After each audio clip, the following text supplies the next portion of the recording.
Hey guys, Argent Templar. So we're going to cover the Council of Nicaea, which in my opinion and in the opinion of many scholars is the most important council in the early church. It's also the one that there's the most conspiracy theories about. So let's see if we can dispel some of these, shall we? What is an ecumenical council?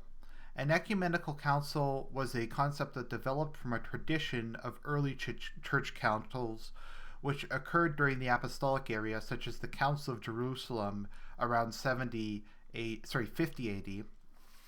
the Council of Rome in 155 AD, the Second Council of Rome in 193, etc. The tradition of the ecumenical councils began, this is the big ones, when the Emperor Constantine converted to Christianity in the 4th century. Now, Constantine is not particularly interested in which theology prevailed, but he wanted a united church that taught a single doctrine. That is, he was fine with whatever the doctrine is. It wasn't really a concern to him so long as there was a common doctrine and so long as Christianity was united. Constantine's ideology has been described as one emperor, one faith, one empire, or one god, one emperor, one faith. A larger extended faith, because by this point in time Christianity was starting to expand far beyond the Eastern Mediterranean, throughout it and even into inland Europe. So it was harder to administer, and there was a danger of the various churches drifting apart and some going into heresy or schism, which is eventually what happened. An ecumenical council was essentially a gathering of bishops and other representatives from all parties of the church who would meet and discuss certain theological questions and heresies. At the end, everyone voted to approve specific doctrines and produce a common document. Documents that are issued by ecumenical councils are considered infallible. Infallible meaning they cannot be challenged, they cannot be revised, they cannot be rewritten. They are a core part of church teaching for all time. This is an ongoing issue with Vatican II, because Vatican II is not an ecumenical council, or it's open to debate whether or not it was, or if it was just pastoral. That is, whether or not it was uppercase T. The right wing of the church, including myself, tend to hold Vatican II as being not an ecumenical council and not infallible, and just being a pastoral council meeting. It was just kind of a meeting of the bishops, but there wasn't a specific theological significance to it. So who participates in an ecumenical council? Let's see here. An ecumenical council can be called by popes, Roman emperors, and Holy Roman emperors. Theoretically, all bishops are granted a vote at ecumenical councils, and this has always been true. Since many bishops cannot attend, most appoint proxies who tend to be priests or deacons. Obviously, it's hard to get everyone from around the world to go there. They physically can't all go there because some people are like out in the middle of nowhere. Some people are busy doing other stuff. Not everyone would fit in the room. So everyone is invited, not everyone goes. They try to, in general, get people to come from every major ecclesiastical province, and they try to have widespread representation. If the bishop cannot go but wants to participate, they can send a priest or a deacon to vote as their proxy. Makes sense? Some other people who occasionally have votes include dignitaries who hold episcopal or other quasi-episcopal jurisdiction without being bishops, such as cardinal priests. A priest doesn't have to be a bishop. They can also be just a priest. I think his name was Hansval von Balthasar, who is a famous theologian who is only a priest but was made a cardinal. Cardinals can also be deacons. I think even laity can be cardinals, but in practice it's not. Abbots, because abbots can hold immense amounts of power. Some monasteries were much larger than dioceses. Mitred abbots of whole orders. That is the head of an order. The head of an order doesn't have to be a bishop. The head of like the Cistercians or the Franciscans could just be an abbot who's permitted to wear a mitre, who doesn't have holy orders but is a layman.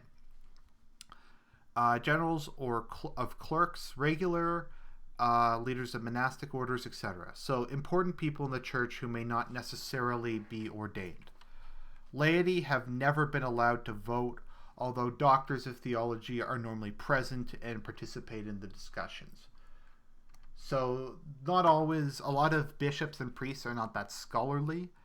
That's not a criticism, they just have other things they're doing. Maybe they're working on administration, maybe they're working on evangelism, maybe they're working on the charitable side, maybe their district just isn't very developed and they don't really have as much use for theology.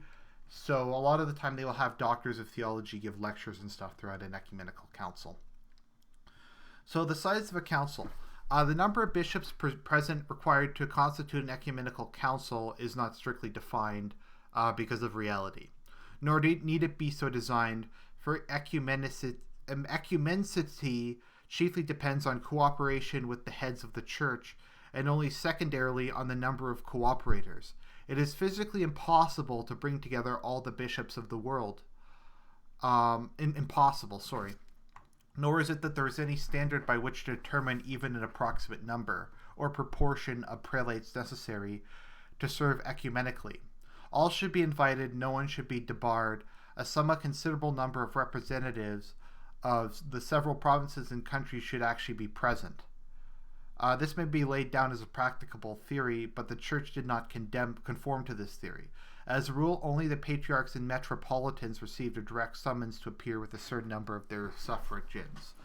Metropolitans and patriarchs are people who rule over very large provinces. Like all of Africa might have a metropolitan. Patriarch is like the head of the Maronites.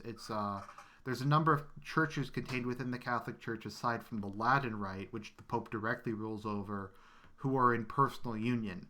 So the Patriarch of the Maronites would be directly invited.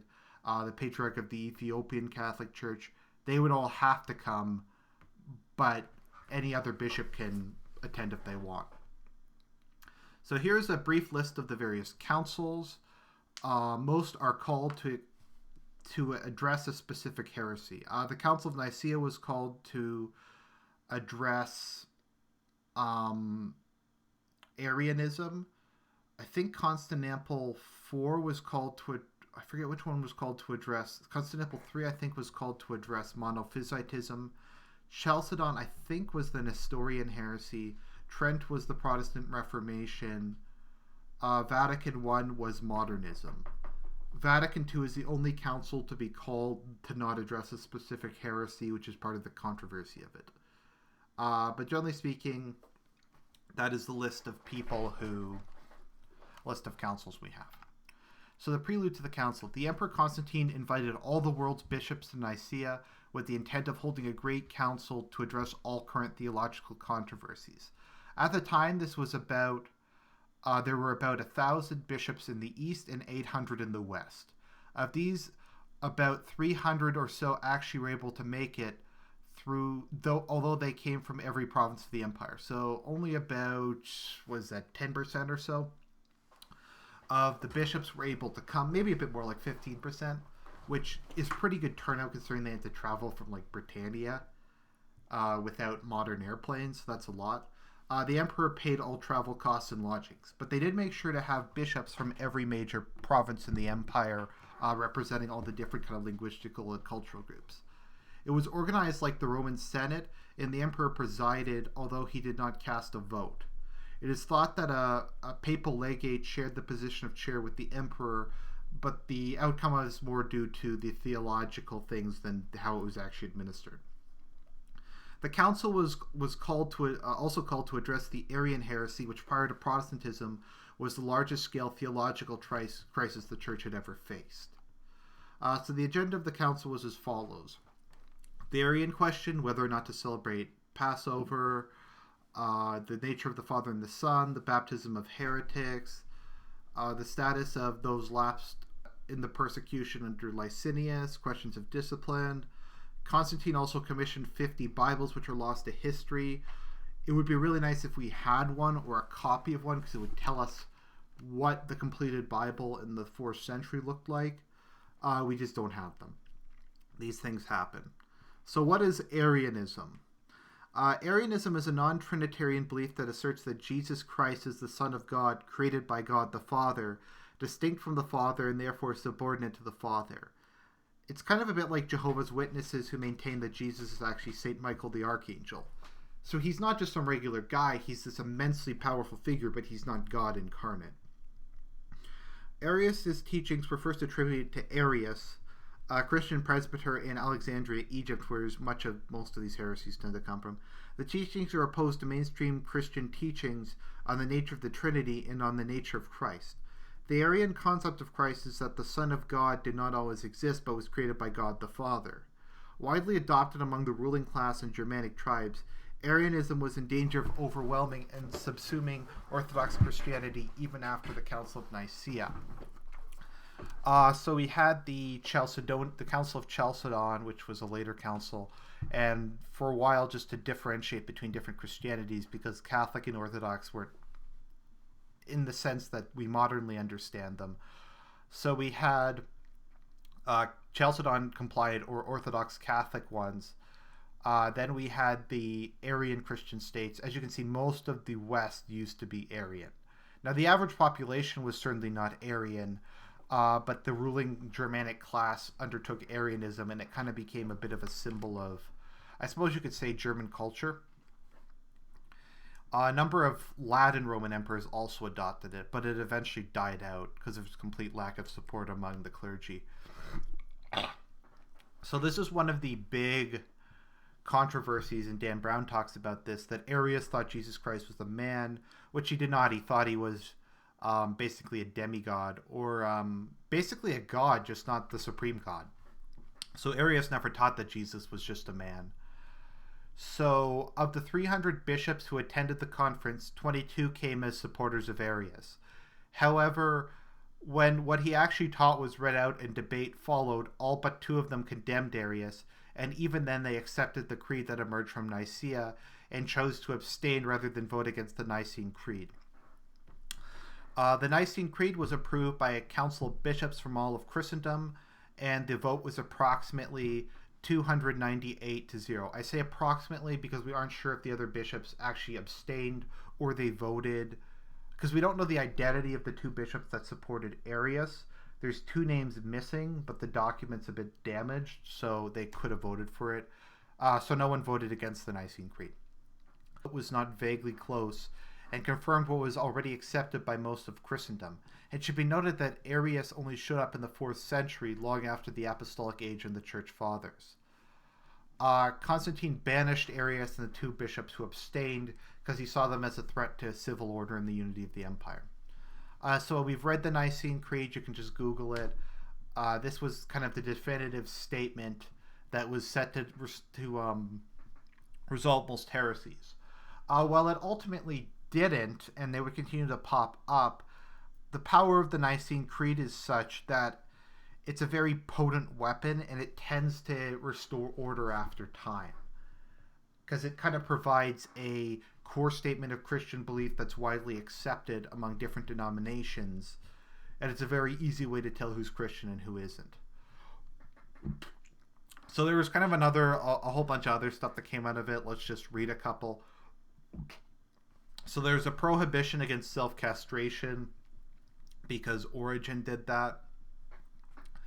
Ordination of a bishop in the presence of at least 3 provincial bishops and confirmed by the metropolitan. Let's see here. Prohibition of the removal of priests. Prohibition of usury. Let's see here. Declaration that baptism is invalid if performed by heretics. So just a bunch of other stuff that came out. It's not that interesting. I just figured I'd include it. So while the Council of Nicaea did establish a unified Christian doctrine and the main statement of faith that is used up unto this day, heresies continued to pop up for the remainder of the existence of the Roman Empire, at which point most of the remaining heretical kingdoms were destroyed by either the Byzantines or Muslims. Specifically Spain, North Africa, the other Arian states were either crushed, like the Visigoths, by the Byzantines or by the Catholic Franks. The Council of Nicaea remains arguably the most important of the ecumenical councils, and the creed is still recited at important masses. Normally, the Apostles' Creed is recited. If it's like an ordination mass or a Christmas mass or something, we will perform the full Nicene Creed. I hope that was interesting. This is Argent Templar signing out.